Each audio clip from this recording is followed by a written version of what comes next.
Yes? Do you know what this part of the temple was used for? The room we stand in is a vestibule, not the temple proper.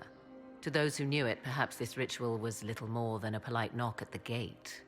These customs must have been as familiar to ancient elves as bowing to a queen is to you or I.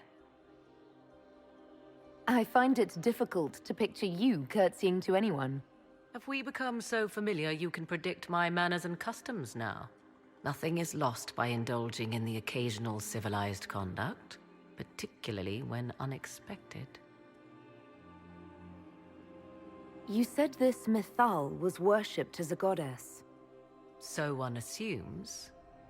What is a god but a being of immense power? The dread old gods were nothing more than dragons, after all. They rise as archdemons, and they die. Perhaps Mythal was a powerful elf, a ruler among her kind. History often plays storyteller with facts. You admit lack of knowledge, and yet dismiss her so readily? I do not dismiss her. I question her supposed divinity. One need not be a god to have value. Truthfully, I'm uncertain Mythal was even a single entity. The accounts are varied. There are varied accounts of Mythal. In most stories, Mythal rights wrongs while exercising motherly kindness. Let fly your voice to Mythal, deliverer of justice, protector of sun and earth alike. Other paint her as dark, vengeful. Pray to Mythal and she would smite your enemies, leaving them in agony. More Dalish tales, I assume. If you know more about this, Solas, speak. The oldest accounts say Mythal was both of these, and neither. She was the mother, protective and fierce. That is all I will say. This is not a place to stir up old stories. Whatever the truth, all accounts of Mythal end the same. Exiled to the beyond with her brethren. What do you mean, exiled?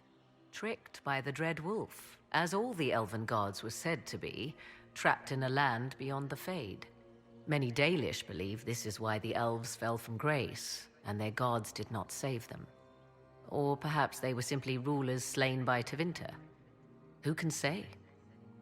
You've seen the elves here. They seem odd. Indeed. Two things are possible.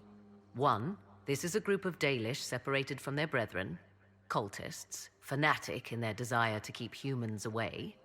Two, these are elves descended from the ancients, having resided here since before the fall of Arlathan. The second appears unlikely, but if true, the implications are astounding.